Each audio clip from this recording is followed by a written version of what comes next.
خاص طور پہ دوسرے حضرات تو اپنی جو ہے نالج کے حساب سے یا پھر ان کے معلومات کے حساب سے واقف نہیں ہوں گے، لیکن خود اہل سنت جماعت کے حضرات اس بات سے واقف نہیں ہیں کہ پیران پیر حضرت غوث اعظم نستعلیق رضی اللہ تعالیٰ عنہ رحمۃ اللہ علیہ کے کارنامے کیا ہے، آپ کا مقام کیا ہے، آپ کی علمی قابلیت کیا ہے، آپ کا اسلام کے لیے کیا کنٹریبیوشن رہا، یہ خود جو ہے ہمارے حضرات کو بہت کم واقف ہے.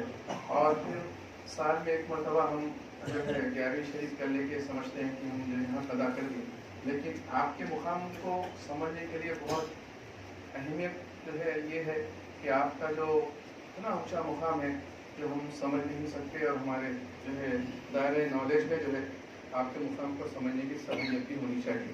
اس پس منظر میں مولانا محترم سے میں ادب گزارش کروں گا کہ اس عنوان پر ہمیں مخاطب کرنے کی سعادت حاصل ہے.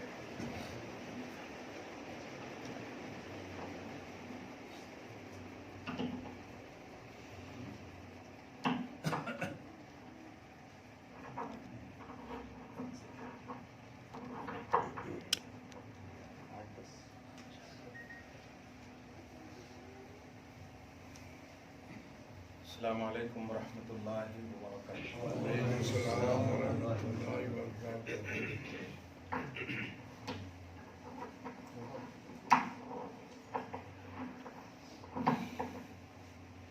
نحمده ونصلي ونسلم على حبيبه الكريم الأمين العزيز الرؤوف الرحيم وعلى آله وأصحابه الأفضلين الأكرمين أجمعين. أما بعد، فأعوذ بالله من الشيطان الرجيم. بسم الله الرحمن الرحيم. صاد والقرآن ذي الذكر بل الذين كفروا في عزة وشقاق. صدق الله العظيم. حصول برکت کے لیے درود شریف پڑھ سیدنا و شفیعنا و حبیبنا و مولانا محمد وآلہ واصحابہ وبارک وسلم صلی اللہ تعالی علیہ وسلم. جب جذبات سے سرشار ہوتا ہے تو الفاظ ساتھ نہیں دیتے ہیں. اللہ پاک اس مجلس کی مسلسل نورانیتوں سے، عظمتوں سے ہم سب نہ یہ کہ واقف ہیں بلکہ محظوظ ہوتے ہیں. اللہ پاک ہم سب کو اپنے خصوصی ذل رحمانی میں شرف کے ساتھ جوار کرم مصطفیٰ نصیب فرمائے. در حقیقت غوث اعظم رضی اللہ تعالیٰ عنہ اپنے زمانے اور صحابہ اور تابعین کے بعد اپنے پچھلے زمانے کے اسلام کے بہت بڑے آئیڈیل ہیں، بہت بڑے ہدایت، تفہیم قرآن اور توضیح حدیث کی نمایاں حیثیت رکھتے ہیں.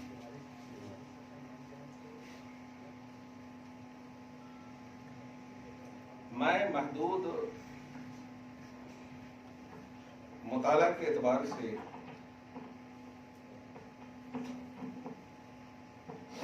جو 2-3 سال کے درمیان، 5 سال کے درمیان،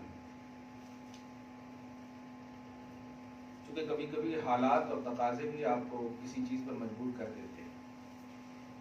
حیدرآباد نے مجھے ایک چیز سکھایا ہے، دکن نے مجھے ایک چیز سکھایا ہے، مطالعہ کرو، تب دنیا میں بھی عزت ملے گی، دین میں بھی عزت ملے گی. نہیں مطالعہ کریں گے دنیا تو پا سکتے ہیں، دین میں عزت نہیں مل سکتی. اللہ سبحانہ ہو آپ کو ہم سب کو شاد رکھے، سلامت رکھے.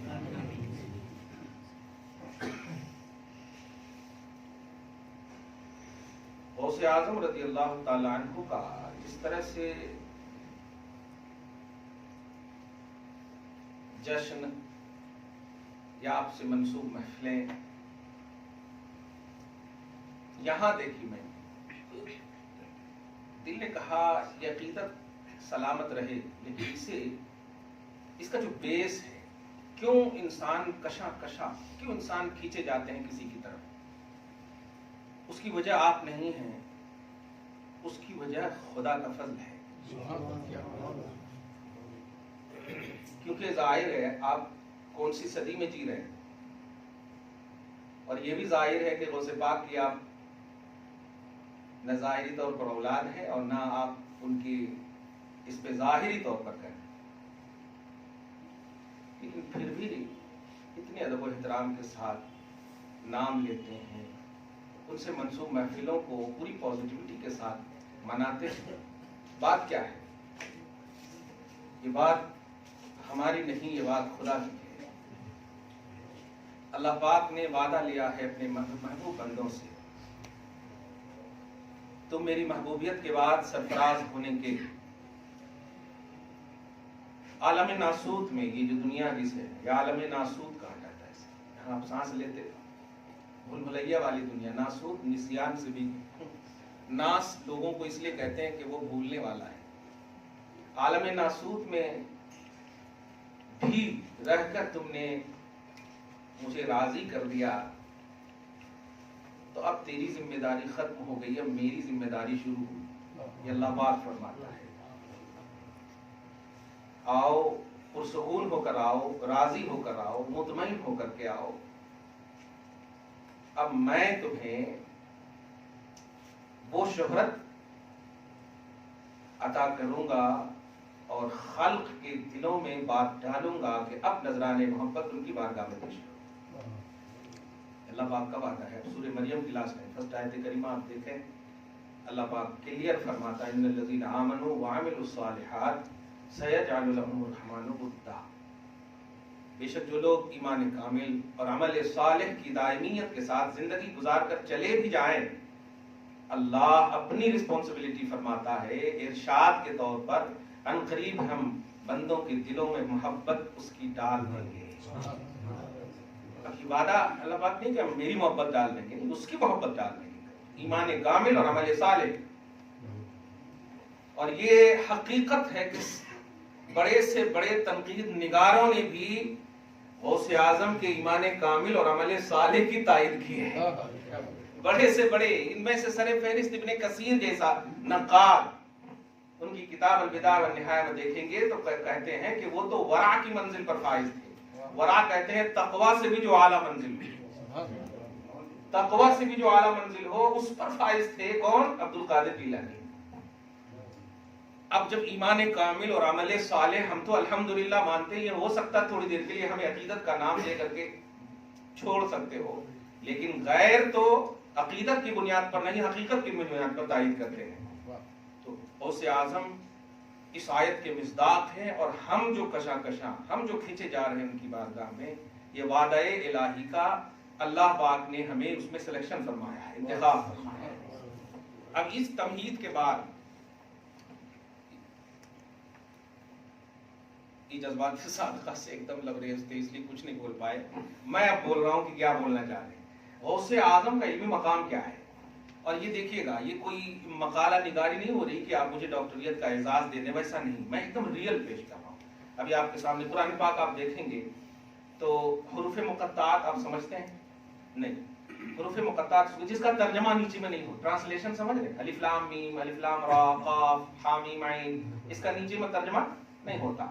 یہ کل 29 مقامات پر ہے قرآن پاک. 29 قرآن پاک میں 29. آخری ہے نون والقلم، آخری ہے نون والقلم، اس کے بعد نہیں. سمجھ رہے آپ؟ 29واں پارے، کمال ہے 29واں پارے میں کل 29 ہے. غوث اعظم رضی اللہ تعالی عنہ نے ان 29 مقامات پر جو اپنی علمی شہپارے امت کو دیے ہیں، خدا کی قسم قادریوں فخر کرو اپنی قادریت پر کہ تم ایسے ویسے کو نہیں مانتے ہو، اس کو مانتے ہو جس کو سب سے اعلیٰ اور واقعی اعظم بنایا ہے رب العالمین نے. آپ ذرا سوچیں. میں کمپریزن کی دنیا میں آپ کہوں، ابن کثیر جیسا نقاد تفسیر قرطبی کے حامل کو دیکھیں، ساوی کے حامل کو دیکھیں، جلالین کے حامل کو دیکھیں، خود عہد حاضر میں آپ امام احمد رضا کو دیکھیں، ان تمام کو آپ دیکھیں، اور بھی آپ کی اس میں جتنی بھی نالج ہو، تمام بڑے بڑوں کو لے آئیں. بلا اختلاف مسلک میں بول رہا ہوں، سب کو آپ لے آئیں اور سب کے مطالعہ قرآن، ترجمہ قرآن کو آپ جمع کر کے مطالعہ کریں۔ کسی کے قرآن میں الف لام میم کے نیچے قلم نہیں اٹھا ہوگا، کسی کے ترجمہ قرآن میں۔ میں اس ذات کی بات کر رہا ہوں جو 500 صدی کے بعد کے ہیں۔ میں اصل توحید و رسالت کی وہ ریئلٹی پیش کرنا چاہ رہا ہوں آج کی اس محفل میں غوث پاک کے حوالے سے۔ غوث اعظم رضی اللہ تعالیٰ عنہ ان 29 مقامات پر بھی جو قلم اٹھائے ہیں، انشاءاللہ قریب ایک مہینے کے اندر یا ہفتے کے اندر کتاب آپ کے پاس آئے گی، شان خیر الورا بزبان غوث الورا۔ یہ اسی حروف مقطعات کی ترجمانی جو غوث پاک نے اپنی زبان سے لکھی، اس کا صرف میں نے ترجمہ کر دیا ہے بس۔ ابھی بھی وہ آپ کبھی سینٹر میں آئے، تفسیر الجیلانی میں غوث پاک نے، اور اس کے بعد پہلے جو آج 10 سال 15 سال سے آپ سن رہے ہیں نا، کبھی کبھی آپ فتوے بھی لگا دیتے میرے پر، کیا لے کر بیٹھے ہیں آپ، خالی نبی کی تعریف کرتے۔ میرے غوث نے سہارا دے دیا ہے قسم خدا کی، اور ایک دم یقین دلا دیا ہے کہ تم صحیح ہو۔ فرمایا کہ مقصد نزول قرآن ہی ہے محمد الرسول اللہ، اور اس کی ابھی ریئلٹی آپ کو، اس کی اصول اور ضابطے خود بتاؤں گا آپ کو۔ جیسے میں نے ابھی سورہ 7 پارہ نمبر 23 23 کی ہے، سورہ صافات کے بعد سورہ 7 ہے، سورہ یاسین کے بعد سورہ صافات، سورہ صافات کے بعد سورہ 7۔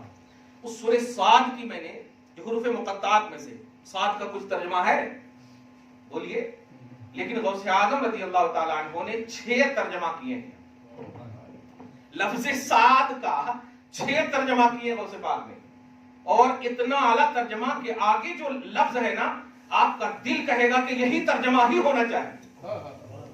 قرآن پاک میں وہیں پر آپ دیکھیں، سواد خاموش ہو گیا، لیکن آگے کیا ہے، والقرآن ذی الذکر، جس کا معنی ہے قسم ہے قرآن کی۔